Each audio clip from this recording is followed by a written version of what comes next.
চলে যাব উত্তর হাওড়া। এবার চলে যাব উত্তর হাওড়ার সালকিয়ায়।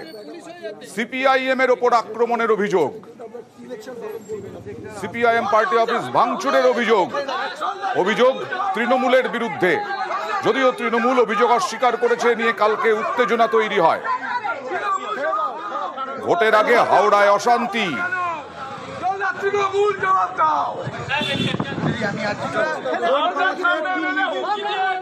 অভিষেক, আবার বিজেপির বিরুদ্ধে ভুয়ো এজেন্ট বসানোর অভিযোগ উঠছে। না, মানে এটাকে বিজেপির বিরুদ্ধে বলাটা ঠিক হবে না, এটা বরঞ্চ অর্জুন সিং এর বিরুদ্ধে। দেখুন, অর্জুন সিং তো দেব শিশু নন। অর্জুন সিং কি যখন 2018 সালে এই বিধাননগর মিউনিসিপ্যালিটিতে তোমাদের সহকর্মীদের মেরেছিল, এবার সেই স্কুলিংটাকে তো আমরা ভুলতে পারি না। শুধু সেই স্কুলিং কেন, 2018 সাল আমডাঙ্গা পঞ্চায়েত নির্বাচন, 13 জন কর্মী খুন হয়েছিল। 2018 সালে বোর্ড গঠন হচ্ছে, 6 মে 3 জন কর্মী খুন হয়েছিল। 2018 ব্যতিক্রম না। 2023 সাল রূপচাঁদ মণ্ডল, কামদেব পুরহাট, তৃণমূলের পঞ্চায়েত প্রধান খুন হয়েছে। এবং ইনসিডেন্টালি বা অ্যাক্সিডেন্টালি এই প্রত্যেকটা সময় অর্জুন সিং তৃণমূলে ছিল। এবার কেন এই কথাটা বলছি, স্কুলিংটা খুব ইম্পর্টেন্ট। তুমি তো একদিনে অ্যাঙ্কার হওনি, তুমি আগে একটা দিন ফিল্ড রিপোর্টার ছিলে, তারপর আস্তে আস্তে অর্জুন সিং এর উত্তরণটাও তাই।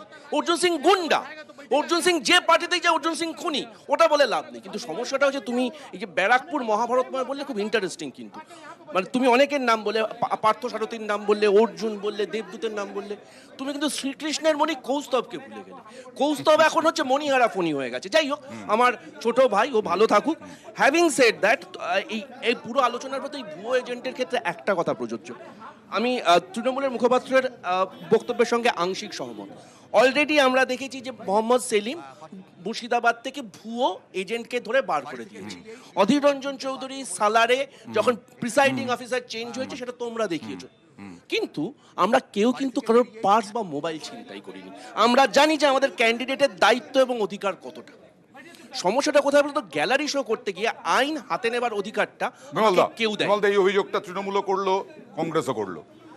সেটিংটা কোথায় সকলেই জানে, সুতরাং এই আলোচনা মোবাইল নিয়ে নেওয়া, আমার কথা হচ্ছে একজন আশাকর্মী দত্ত কি কোট আনকোট না, আমার কথা হচ্ছে মোবাইল নিয়ে উনি পুলিশকে দিয়েছেন, সেটাও কি উনি করতে পারেন? সেটা অবশ্যই করতে পারেন। কেউ যদি ঢোকে তার করতে মোবাইল পারেন, নিয়ে একদম পুলিশকে দেওয়ার ক্ষমতা একদম রয়েছে। আমার বিলঙ্গিংস এ হাত দ্বিতীয় দেওয়ার কথা ক্ষমতা কারণ হচ্ছে, নেই। দ্বিতীয় কথা হচ্ছে আমি তোমার কাজটা নিয়েছি, আমার ব্যাগ যদি তুমি নাও, আমি কথা বলছি না, ইউ হ্যাভ নো রাইট। ওই এজেন্টকে বিজেপি পাঠিয়েছিল কে বলল?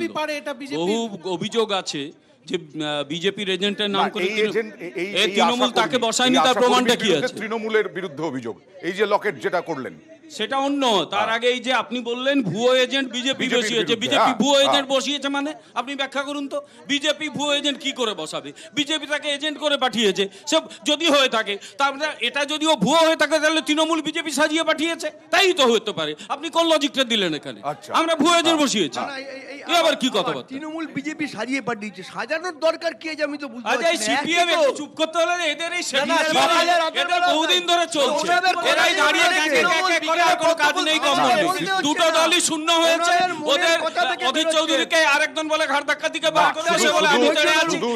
এদের কথা ছেড়ে এই আলোচনাগুলো করো না। শূন্য হয়েছে বলেই তাদের বক্তব্য দেওয়া রাখার কোনো অধিকার নেই, এটা নয়। আমরা আসব, সবার বক্তব্য নেব। একটা ছোট্ট ব্রেকের সময় হয়ে গেছে। সিংহাসনের মহাসংগ্রামে প্রায় 2 ঘন্টা হতে চলেছে। ভোট এখনো কোথাও কোনো অশান্তির খবর নেই। একটা ছোট্ট ব্রেক।